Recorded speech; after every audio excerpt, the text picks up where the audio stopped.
Capítulo 9. Cuando me desperté no tenía resaca, pero sí un mensaje de Shadi que decía, tiene un perchero entero, lleno de sombreros vintage. Le contesté, ¿y tú cómo sabes eso? Me levanté del sofá y fui a la cocina. Aunque no había reunido el valor necesario para subir al piso de arriba ni para empezar a dormir en la habitación de invitados de la planta baja, sí que había empezado a familiarizarme con los armarios de la cocina. Sabía que la tetera con muchas rosas pequeñitas dibujadas ya estaba en los fogones y que no había cafetera eléctrica, pero sí una de esas francesas de émbolo y un molinillo de café en una bandeja giratoria. Debía suponer que aquella era una de las contribuciones de Sonia, porque a mi padre solo lo había visto beber café de cápsulas de Starbucks que mi madre compraba en cantidades industriales o el té verde que ella le suplicaba que bebiera en lugar de café. Yo tampoco era una silvaria del café. No me importaba si le ponía jarabes de sabores o nata batida, pero empezaba casi todas las mañanas con algo lo bastante bebible como para tomarlo solo. Llené la tetera y encendí el fuego. El olor terrenal y cálido del gas cobró vida con la llama. Enchufé el molinillo y miré por la ventana mientras molía. La neblina de la noche anterior seguía ahí, cubriendo los árboles que había entre la casa y la playa de azules y grises oscuros. Había refrescado en casa. Sentí un escalofrío. Me ceñí más la bata. Mientras esperaba a que el café infusionara, el celular vibró sobre la repisa. Shadi empezó. A ver, unos cuantos salimos por ahí después de trabajar. Y como siempre, pasaba de mí, a más no poder. Pero cuando no lo miraba, sentía su mirada clavada en mí.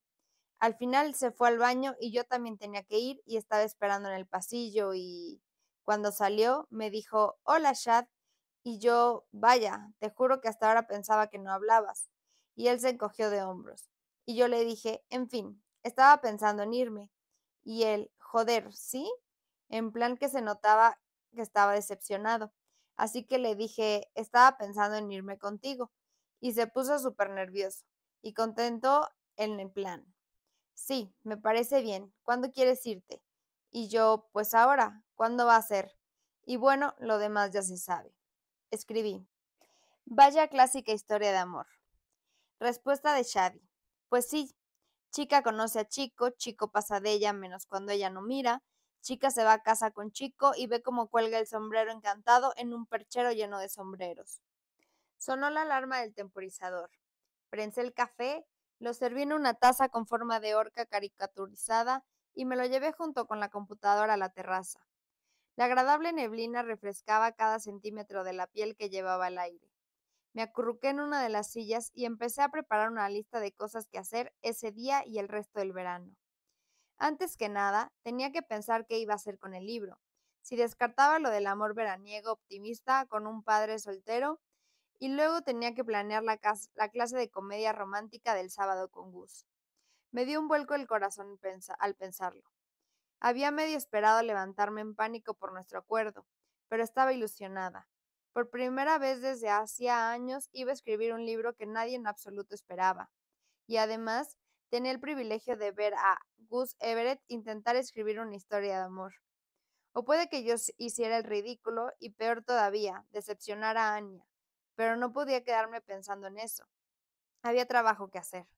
Además de trabajar en el libro y quedar con el, de verdad, único conductor de Uber para recoger el coche de casa de Pete, decidí que ese día conquistaría el segundo dormitorio de la planta de arriba y separaría lo que hubiera allí dentro en montones para tirar, donar y vender. También me propuse trasladar mis cosas al dormitorio de la planta baja. No había estado mal en el sofá aquellas primeras noches, pero esta mañana me había levantado con unas buenas contracturas en el cuello. La mirada se me fue hacia el ventanal de la parte trasera de la casa de Gus. En ese preciso momento entró en la cocina poniéndose una camiseta oscura y arrugada. ¡Qué sorpresa! Me di la vuelta en la silla. Era imposible que me hubiera visto mirándolo, aunque cuanto más lo pensaba, más me preocupaba haberme quedado contemplándolo un par de segundos más de lo debido antes de darme la vuelta. Tenía un recuerdo muy nítido de las curvas de los brazos de Gus al tirar de la camiseta para pasársela por la cabeza, de la extensión plana del vientre enmarcada por los ángulos de las caderas. No estaba tan marcado de los músculos como en la universidad, aunque eso tampoco era muy difícil, pero le sentaba bien. O tal vez A la que le sentaba bien era a mí. En fin, estaba claro que lo había estado mirando. Eché un vistazo rápido y me sobresalté. Gus estaba de pie detrás del ventanal. Levantó la taza como haciendo un brindis. Yo levanté la mía en respuesta y él se fue arrastrando los pies. Si Gus Everett ya se iba a poner a trabajar, yo tenía que ponerme también. Abrí la computadora y me quedé mirando el documento al que le había estado dándole vueltas los últimos días. Era un clásico chico conoce chica. No había de eso en las novelas de Augustus Everett, eso estaba clarísimo. ¿Y qué había? No había leído ninguna, ni Rochambeau ni las revelaciones, pero sí suficientes reseñas para saciar mi curiosidad. Gente haciendo cosas mal por razones buenas. Gente haciendo cosas bien por malas razones. Gente que solo conseguía lo que quería si al final eso lo destruía. Familias retorcidas y llenas de secretos. Oye, de eso sí sabía. El dolor me atravesó. Lo sentí como los primeros segundos de una quemadura, cuando no estás segura de si es calor o frío lo que te está metiendo en la piel. Pero sabes que, sea lo que sea, te dejará una herida. El recuerdo de la discusión con mi madre después del funeral se alzó como un tsunami.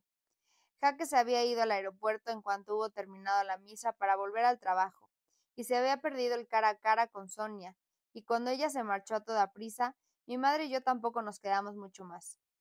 Discutimos todo el trayecto hasta casa. No, no era verdad, discutí yo. Años de sentimientos que había decidido no sentir, ahora se veían obligados a salir a la luz por otros tantos años de traición. ¿Cómo has podido escondérmelo? Le grité mientras conducía. No tenía que venir, alegó mi madre, y hundió la cara en las manos. No puedo hablar de esto, dijo con un sollozo negando con la cabeza. No puedo. A partir de ese momento, cualquier cosa que yo dijera se encontraba con no puedo hablar de esto, no puedo hablar de esto, no pienso hablar de esto, no puedo. A partir de ese momento, cualquier cosa que yo dijera se encontraba con no puedo hablar de esto, no puedo hablar de esto, no pienso hablar de esto, no puedo. Tendría que haberlo entendido. Tendría que haberme preocupado más por lo que sentía ella. Se suponía que aquel tendría que haber sido el momento el que me convirtiera en adulta. La abrazaba con fuerza, le prometía que todo iría bien, me hacía cargo de su dolor, pero en la iglesia me había partido por la mitad, y todo lo que llevaba dentro había empezado a salir a la luz por primera vez. Cientos de noches en las que había decidido no llorar, miles de momentos en los que me había preocupado por estar preocupada, por ponerle las cosas más difíciles a mis padres si me preocupaba, porque tenía que ser fuerte, porque tenía que estar feliz para no ser una carga para ellos. Todos aquellos años en los que me aterraba que mi madre muriese, yo había escondido lo feo para transformar mi vida en un precioso escaparate para ella. Había hecho reír a mis padres, había hecho que estuvieran orgullosos, había traído buenas notas a casa, había luchado con uñas y dientes por estar a la altura de Gus Everett, me había quedado despierta hasta tarde leyendo con mi padre, y me había levantado pronto para fingir que me gustaba hacer yoga con mi madre. Les había contado mi vida, y les había preguntado mil cosas sobre la suya para no arrepentirme nunca de haber perdido el tiempo con ellos. Y había escondido los sentimientos complicados que iban de la mano de intentar memorizar a alguien a quien quieres por si acaso. Me enamoré con 22 años, igual que ellos, de un chico que se llamaba Jeques, y que era la persona más querida por todo el mundo y más interesante que había conocido, y había exhibido nuestra felicidad siempre que había tenido la ocasión. Había dejado los estudios para estar cerca de ellos, pero al publicar un libro a los 25 años había demostrado que, en realidad, no me había perdido de nada. Miren, estoy bien, miren, tengo todas las cosas bonitas que deseaba que tuvieran. Miren, esto no me ha afectado en absoluto.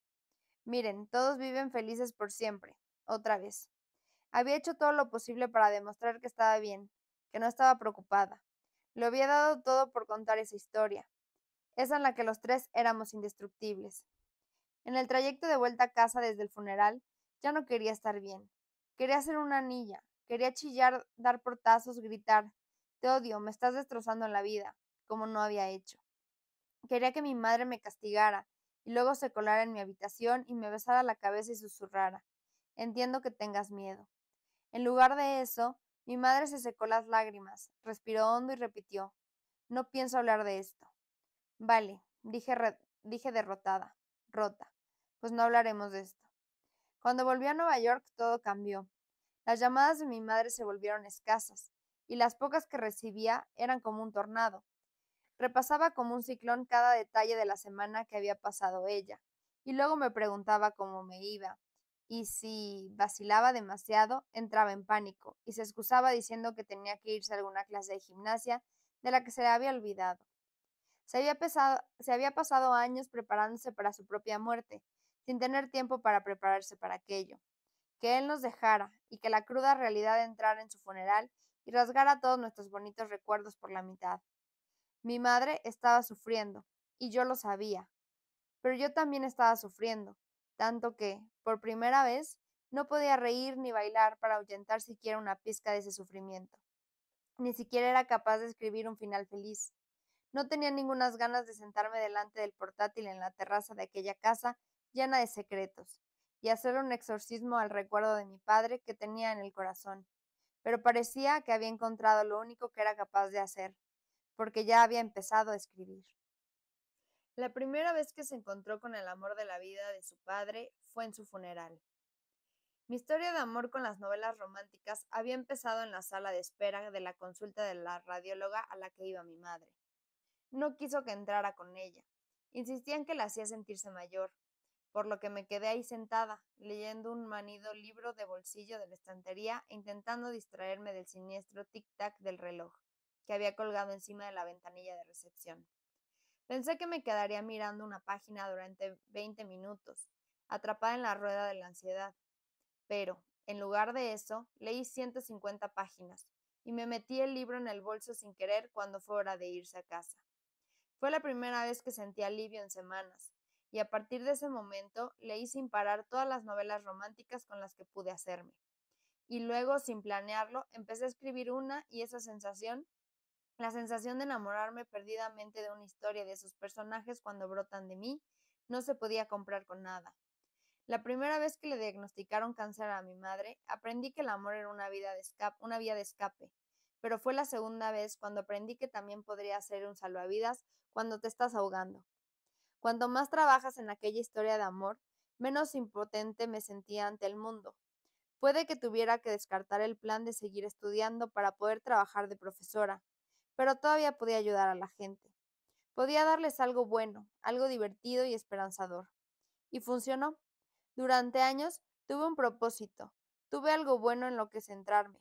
Sin embargo, cuando murió mi padre, escribir lo único que siempre me había tranquilizado, un verbo de que a mí me parecía más bien un lugar íntimo, lo que me había liberado de mis momentos más oscuros y me había traído esperanza al pecho cuando sentía el corazón hundido, de pronto me había parecido imposible. Hasta ese momento. Y vale, aquello era más un diario escrito en tercera persona que una novela. Pero las palabras me brotaban de las manos, y hacía tantísimo que eso no ocurría, que hasta me habría alegrado si hubiera visto escrito 1000 veces, no por mucho madrugar, amanece más temprano, en el documento como el resplandor. Esto tenía que ser mejor, ¿no? Ella no tenía ni idea de si su padre había querido a esa mujer de verdad o no. Tampoco sabía si había querido a su madre.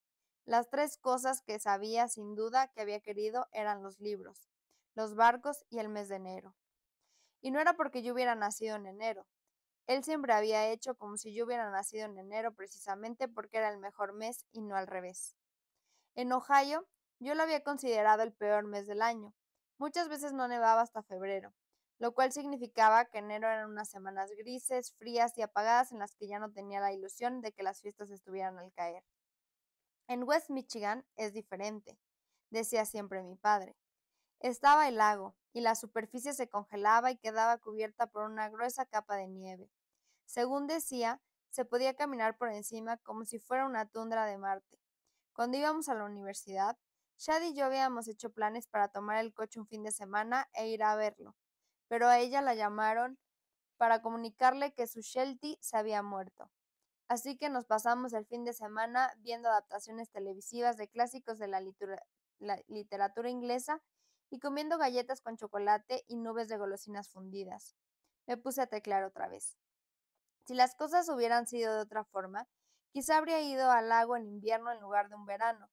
Se habría sentado al lado de la ventana para contemplar los tonos azules cubiertos de blanco y los extraños verdes helados de la playa nevada. Pero había tenido una sensación extraña, el miedo de encontrarse cara a cara con el fantasma de su padre si se hubiera plantado allí en el momento indicado. Lo habría visto por todos lados.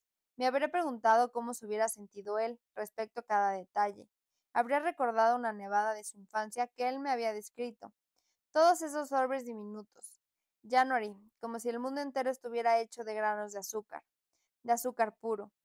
Tenía una forma muy particular de describir las cosas. Cuando mi madre leyó mi primer libro, me dijo que veía el reflejo de mi padre en él, en mi forma de escribir. Tenía sentido. Al fin y al cabo había aprendido a apreciar las historias gracias a él. Antes estaba orgullosa de todas las cosas que tenía en común con él. Veía sus similitudes con cariño. Eran personas nocturnas, desordenadas, siempre llegaba tarde, siempre con un libro bajo el brazo. No le dábamos ninguna importancia a ponernos protector solar y éramos adictos a las papas, cocinadas de todas las formas posibles. Nos llenábamos de vida cuando salíamos a navegar, con los brazos abiertos, los cortavientos aleteando los ojos entornados por el sol. Ahora le preocupaba que aquellas similitudes sacaran a la luz lo peor de ella. Tal vez ella, como su padre, fuese incapaz del amor que se había pasado la vida persiguiendo. O tal vez ese amor simplemente no existía. Capítulo 10. Había leído por ahí que llevaba 10.000 horas convertirse en experto en algo. Escribir era diferente, un algo demasiado vago para que 10.000 horas sirvan para mucho. Puede que estar tumbada 10.000 horas en una bañera vacía, inmersa en una lluvia de ideas, te convirtiera en un experto en hacer lluvia de ideas en una bañera vacía. Puede que 10.000 horas de pasarle el perro al vecino intentando solucionar un problema de la trama en voz baja te transformaran en un profesional desenredando tramas. Pero esas cosas eran parte de un todo. Probablemente había pasado más de 10.000 horas tecleando novelas, tanto las publicadas como las que había descartado, y seguía sin ser una experta mecanógrafa, y todavía menos una experta escribiendo libros, porque incluso habiendo pasado 10.000 horas escribiendo y otras 10.000 horas leyendo novelas optimistas, eso no me convertía en experta escribiendo otro tipo de libros. No sabía lo que estaba haciendo, ni siquiera estaba segura de estar haciendo algo. Había bastantes probabilidades de que le mandara aquel borrador a Anya y recibiera una respuesta del tipo ¿por qué me has mandado el menú de una marisquería? Pero, tanto si estaba consiguiendo algo con aquel libro como si no, estaba escribiendo, en vaivenes como si estuviera sincronizada con las olas que rompían en algún punto tras aquel muro de niebla. No era mi vida, pero se le acercaba bastante. La conversión entre las tres mujeres, Ellie, su madre, y el doble de Sonia, Lucy, podría haber sido la que tuvimos nosotras palabra por palabra, aunque yo sabía que no debía fiarme demasiado en mi memoria en aquellos momentos. Si mis recuerdos eran precisos, era imposible que mi padre hubiera estado allí, en aquella casa, cuando el cáncer de mi madre volvió. Era imposible, porque, hasta que murió, yo tenía recuerdos de los dos bailando descalzos en la cocina, de él arreglándole el pelo y besándole la cabeza, llevándola al hospital conmigo en el asiento trasero, y con la lista de reproducción para cuya creación me había pedido ayuda sonando por los altavoces del coche. Always on My Mind de Willie Nelson. Tenía recuerdos de las manos de mis padres agarradas con fuerza entre los asientos del coche. También me acordaba de los viajes de trabajo. Claro, de eso se trataba. Yo me acordaba de las cosas como pensaba que habían sido. Y luego estaba la verdad. Esa verdad, que había rasgado los recuerdos por la mitad como si fueran fotos. Dediqué de lleno los 3 días siguientes a escribir, limpiar y poco más. Aparte de una caja de papel de regalo, unos cuantos juegos de mesa y un montón de toallas y sábanas de recambio, no había nada remotamente personal en el dormitorio de invitados de la planta de arriba. Podría haber sido cualquier casa de vacaciones del país, o tal vez una casa piloto, una promesa a medias de que tu vida podría ser también así de bonita y genérica. La decoración de la planta de arriba me gustaba bastante, menos que el rollo acogedor y bohemio de abajo. No sabía si sentirme aliviada o traicionada por ella. Si antes sabía más de él, o peor, de ella allí, ella ya se había encargado de que no quedara ni rastro. El miércoles hice fotos de los muebles y los publiqué en una web de compraventa. El jueves metí las sábanas de sobra, los juegos de mesa y el papel de regalo en caja para donarlos. El viernes agarré todas las sábanas y las toallas de las estanterías del baño de invitados de arriba. Las llevé al cuarto de la lavadora, que estaba en la planta baja, y la puse a lavar antes de sentarme a escribir. La neblina por fin se había disipado, y en la casa volvía a hacer un calor pegajoso, así que abrí las puertas y ventanas y encendí todos los ventiladores. Había entrevistado a Gus algunas veces aquellos últimos días, pero muy pocas. Al parecer iba de aquí para allí mientras escribía. Si estaba trabajando en la mesa de la cocina por la mañana, nunca seguía ahí cuando yo iba a ponerme la segunda taza de café. Si no lo veía en todo el día, aparecía de pronto en la terraza por la noche, escribiendo solo con la luz del portátil y con una nube de polillas que se chocaban a su alrededor. En cuanto lo veía, perdía la concentración. Era demasiado divertido imaginarme lo que podía estar escribiendo, pensar en todas las posibilidades. Deseaba con todas mis fuerzas que fueran sobre vampiros. La tarde del viernes coincidimos por primera vez, ambos sentados delante de las ventanas enfrentadas. Él sentado a la mesa de su cocina de cara a mi casa, yo sentada a la mesa de mi cocina de cara a la suya. Cuando nos dimos cuenta, él levantó la botella de cerveza, igual que había levantado la taza de café para brindar conmigo a distancia. Yo levanté el vaso de agua. Teníamos las ventanas abiertas. Podríamos haber hablado, habríamos tenido que gritar. En lugar de eso, Gus sonrió y tomó el marcador y la libreta que tenía al lado. Garabateó en ella un momento y luego levantó para que yo pudiera leer. La vida no tiene sentido, January. Asómate al abismo. Yo reprimí una carcajada. Busqué un rotulador en la mochila. Tiré de mi libreta y abrí una página en blanco. En letras grandes y cuadradas escribí: esto me recuerda a aquel videoclip de Taylor Swift. Se le formó una sonrisa en la cara. Negó con la cabeza y volvió a centrarse en escribir. Ninguno de los dos dijo nada más, y ninguno de los dos se movió del sitio. No hasta que él llamó a la puerta, para nuestra primera excursión de investigación, con un vaso de metal para llevar en cada mano. Miro de arriba abajo el vestido, el mismo vestido negro que había llevado al club de lectura y que hacía que me picara todo, y las botas que llevaba, y negó con la cabeza. Así no vas bien. Sí, estoy genial, repliqué. Estoy de acuerdo. Si fuéramos a ver al American Ballet Theatre, irías perfecta. Pero ya te digo yo, January, que para esta noche no vas bien. Volveremos tarde, me avisó Gus. Íbamos en su coche hacia el norte, en paralelo al lago. El sol estaba bajo y sus últimos rayos febriles lo pintaban todo de modo que parecía algodón de azúcar a contraluz. Cuando le había pedido que me eligiera él la ropa y me ahorrara la molestia, había supuesto que se sentiría incómodo. En lugar de eso, me siguió hasta el dormitorio de invitados de la planta baja. Me miró las 4 cosas que tenía colgadas en el armario y escogió los mismos pantalones cortos que llevaba en la librería de Pete y la camisa de Carly Simon y nos fuimos. No me sabe mal irme a dormir tarde, dije, excepto si me obligas a escucharte cantar Everybody Hurts en bucle. Me dedicó una leve sonrisa y entrecerró los párpados con sorna. Tranquila, eso fue una ocasión especial en la que me dejé convencer. No volverá a pasar. Paramos en un semáforo. Gus golpeaba el volante con los dedos, inquieto, y mi mirada bajó por las venas de sus antebrazos y subió por los bíceps hasta donde se encontraba con las mangas de la camisa. Jaques era guapo, como un modelo de ropa interior, todo tonificado, con una sonrisa de Mister Universo y pelo castaño claro, que le quedaba todos los días igual de bien. Pero eran todas las pequeñas imperfecciones de Gus, sus cicatrices y arrugas, las líneas torcidas y angulosas de su silueta y cómo se combinaban lo que siempre había hecho, que me resultaba tan difícil dejar de mirarlo y que quisiera ver más. Se inclinó hacia adelante para toquetear el regulador de temperatura y volvió los ojos hacia mí. Yo aparté la vista y miré por la ventanilla, intentando vaciar la mente antes de que pudiera leerla. ¿Quieres que te sorprenda?, dijo. Al parecer, a mi corazón se le olvidó el siguiente latido. ¿Qué? ¿Con a dónde vamos? Me relajé. ¿Que me sorprendas con algo lo bastante perturbador para que tú creas que merece estar en un libro? No, gracias. Creo que haces bien, coincidió. Vamos a entrevistar a una mujer cuya hermana estuvo en una secta suicida. ¿Estás de broma? Negó con la cabeza. Dios, dije con una carcajada por la impresión. De pronto, la tensión que me había imaginado se disipó. Gus, ¿vas a escribir una comedia romántica sobre un sector suicida?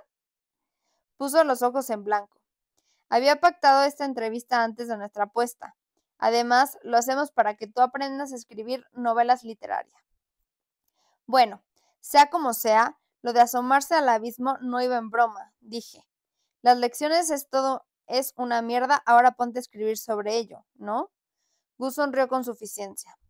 No, listilla. Se trata de aprender sobre los personajes y la atención al detalle.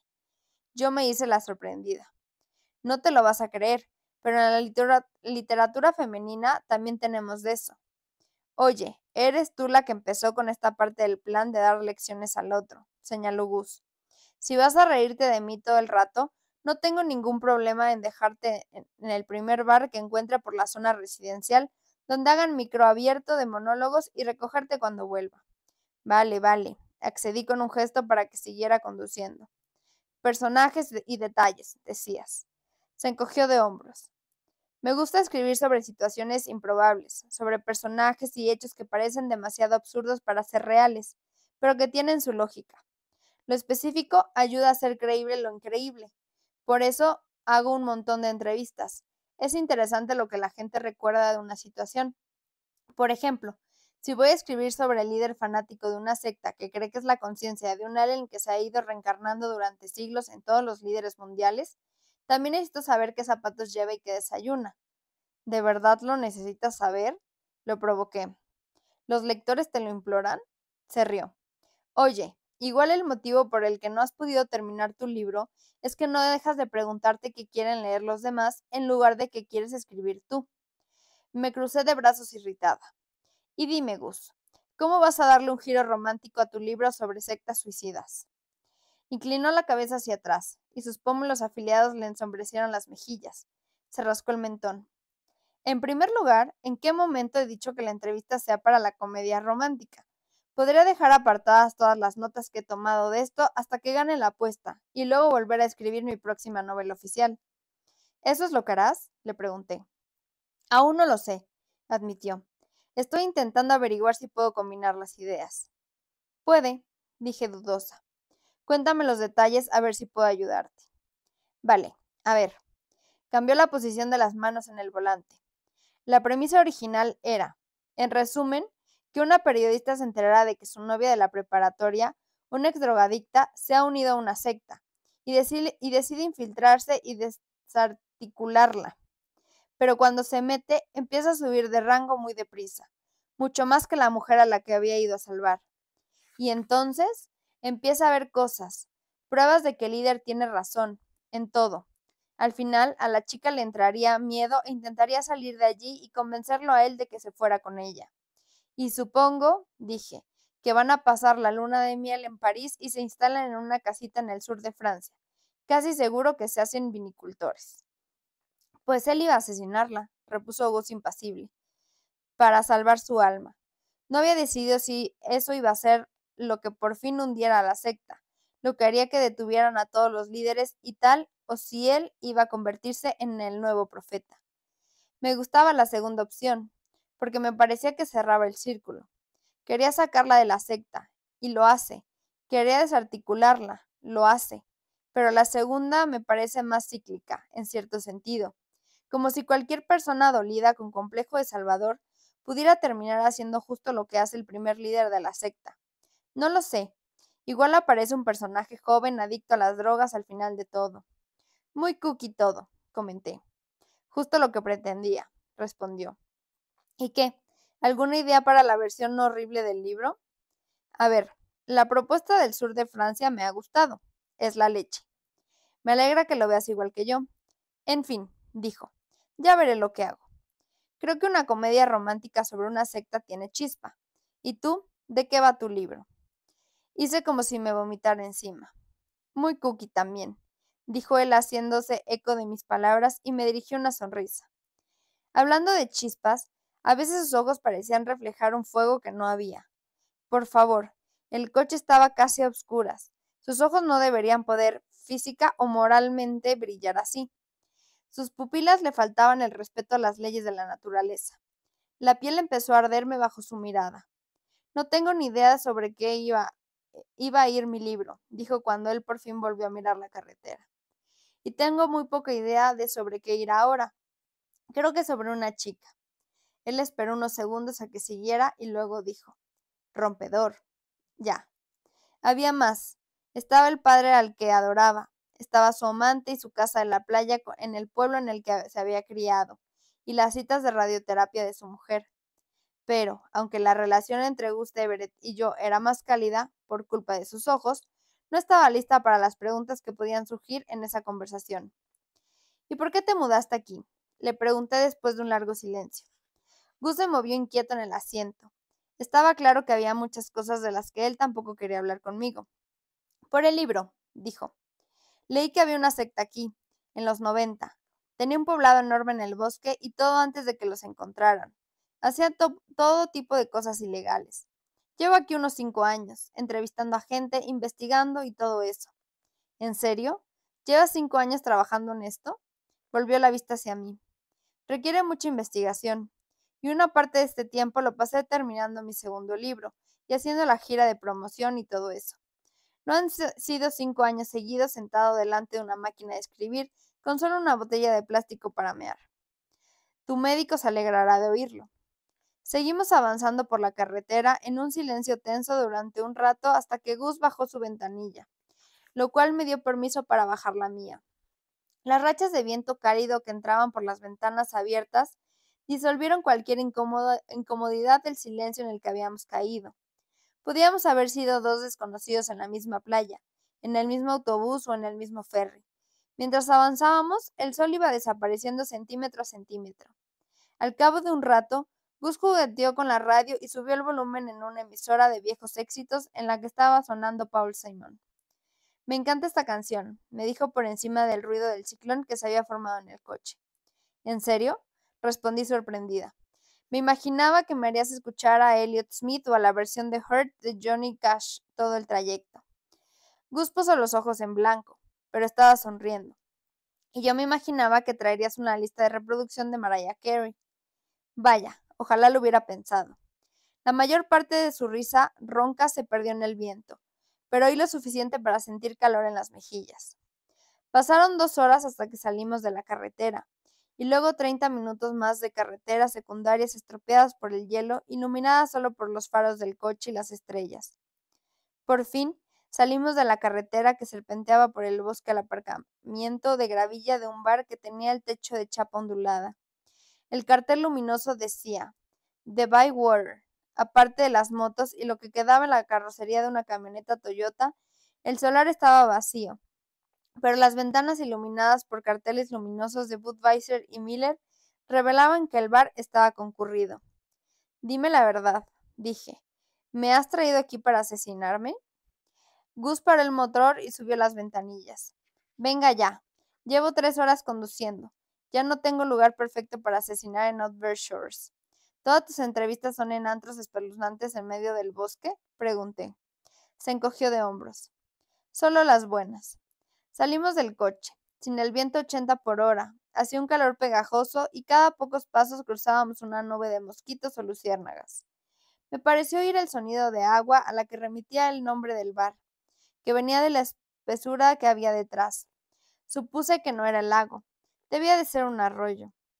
Siempre me ponía algo nerviosa ir a lugares como aquel, cuando no era de la zona. Pero Gus parecía tranquilo y casi nadie levantó la vista de su cerveza, su mesa de billar o su pareja apoyada en la pared al lado de la vieja máquina de discos. Estaba lleno de gorras de camuflaje y camisetas de tirantes y chaquetas de trabajo de lona de color tostado. Estaba agradecidísima de que Gus hubiera insistido en que me cambiase de ropa. ¿Con quién hemos quedado? Pregunté manteniéndome cerca de él, que observaba la concurrencia. Levantó la barbilla hacia una mujer sola que estaba sentada en una mesa alta al fondo. Grace tiene 50 y tantos, y los hombros caídos de alguien que se había pasado mucho tiempo sentado, pero no necesariamente relajado. Era camionera y tenía 4 hijos que iban a la preparatoria, pero ninguna pareja en la que apoyarse. Aunque eso no importa, dijo dándole un sorbo a su Heineken. No hemos venido a hablar de eso. Quieren que les hable de Hope. Hope era su hermana. Hope y Grace, Esperanza y Gracia. Gemelas del norte de Michigan, aunque no de la península superior, ya nos lo había dicho. Queremos hablar de lo que crea que es relevante, dijo Gus. Ella quiso asegurarse de que no era para una noticia. Gus negó con la cabeza. Es una novela. Ninguno de los personajes se llamará como usted, ni se le parecerá, ni serán ustedes. La secta no será la misma. Esto es para ayudarnos a entender a los personajes. ¿Qué hace que alguien se una a una secta? Cuando se dio cuenta de que algo no iba bien con Hope, ese tipo de cosas. Sus ojos se dirigieron hacia la puerta, y luego volvieron a mirarnos. Había incertidumbre en su expresión. Me sentí culpable. Sabía que había venido por voluntad propia, pero aquello no debería de ser fácil. Sacar el lodo que le negaba el corazón y mostrárselo a dos desconocidos. No tiene por qué contarnos. Solté, y sentí toda la fuerza de los ojos de Gus volviéndose a mí. Pero seguí concentrada en Grace, en sus ojos vidriosos y en sus labios medio abiertos. Y sé que hablar sobre ello no deseará lo que pasó, pero no hablarlo tampoco. Y si hay algo que necesite decir, puede decirlo, aunque sea solo lo que más le gustaba de ella, puede contárnoslo. Sus ojos se transformaron en dos resquicios afilados de zafiro y su boca, un nudo apretado. Durante un segundo se quedó inmóvil y sombría, una virgen del medio oeste en una piedad de piedra, con algún recuerdo sagrado que arropó en el regazo donde nos podíamos verlo bien. Su risa, dijo por fin, roncaba al reírse. Las comisuras de mis labios se elevaron, pero un nuevo pesar se me instaló en el pecho. Me encanta cuando la gente hace eso, admití. Mi mejor amiga lo hace. Siempre me parece que se ahoga de vida. En el buen sentido. Como si la vida se le subiera por la nariz, ¿sabe? Una sonrisa suave y tenue se le formó en los labios. En el buen sentido, dijo en voz baja. Entonces la sonrisa le tembló con tristeza, y se rascó la barbilla quemada por el sol. Los hombros caídos le subieron un poco cuando apoyó los antebrazos en la mesa, carraspeó. Y no me di cuenta, masculló. No me di cuenta de que algo iba mal. ¿Eso es lo que quería saber? Se le pusieron los ojos llorosos y negó una vez con la cabeza. No tuve ni idea hasta que ya se había ido. Gus la dio la cabeza. ¿Cómo puede ser? Las lágrimas se acumularon en los ojos pese a que se encogió de hombros, porque seguía riendo. Estuvimos en silencio la mayor parte de la vuelta a casa, con las ventanillas subidas, la radio apagada y los ojos en la carretera. Gus imaginaba yo, estaba ordenando mentalmente la información que le había dado Grace. Yo estaba perdida en los pensamientos sobre mi padre. Me resultaba fácil imaginarme evitando las preguntas que me planteaba sobre él hasta tener la edad de Grace, hasta que Sione ya no estuviera y mi madre tampoco, y ya no quedara nadie para darme respuestas por más que las quisiera. No estaba dispuesta a pasarme la vida evitando cualquier pensamiento acerca del hombre que me había criado, sintiéndome mal cada vez que me acordaba del sobre que había en la caja de encima del refrigerador. Pero también estaba cansada del dolor en medio de las costillas, del peso que me oprimía las clavículas y el sudor nervioso que brotaba cuando pensaba en la verdad demasiado tiempo. Cerré los ojos y me apoyé con fuerza contra el reposacabezas mientras el recuerdo subía con la marea. Intenté luchar contra él, pero estaba demasiado cansada, así que ahí lo tenía. El chal de crochet, la cara que puso mi madre, la llave en la palma de mi mano. No tenía ningunas ganas de volver a aquella casa. El coche se paró y abrí los ojos de golpe. Perdona, tartamudeó Gus. Había pisado el freno a fondo para evitar chocar contra un tractor en el stop de un cruce. No estaba prestando atención. ¿Perdido en esa mente maravillosa? Me burlé, pero la voz me salió inexpresiva. Si Gus lo oyó, no dio ninguna señal de ello. La comisura más animada de sus labios estaba torcida hacia abajo en una mueca. ¿Estás bien? Preguntó. Sí. Se quedó callado un segundo más. Ha sido bastante intenso. Si quieres hablar del tema, volví a pensar en la historia de Grace. Ella había pensado que Hope estaba mejor que nunca cuando había comenzado a salir con sus nuevos amigos. Para empezar, había dejado la heroína, un reto casi insuperable. Recuerdo que su piel tenía mejor aspecto, había dicho Grace, y sus ojos no sé muy bien qué era, pero estaban diferentes también. Creía que había recuperado a mi hermana. 4 meses después estaba muerta. Había muerto por accidente, por una hemorragia interna provocada por los castigos. El resto del poblado de caravanas que formaba New Eden había ardido en llamas cuando la investigación del FBI estaba a punto de echárselas encima. Todo lo que nos había contado Grace le vendría de perlas a la trama original de Gus. No dejaba mucho espacio para el chico conoce a chica y el felices para siempre. Pero de eso se trataba. La investigación de aquella noche había sido para mí, para llevar a mi cerebro por los caminos que conducían el tipo de libro que tenía que escribir. No entendía cómo lo hacía la gente. ¿Cómo podía soportar Gus ir por aquellos caminos lúgubres solo para escribir algo?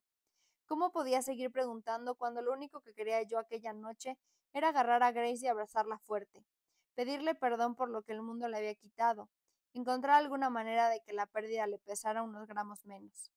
Tengo que parar a echar gasolina, informó Gus, y salió de la autopista a una gasolinera Shell desierta.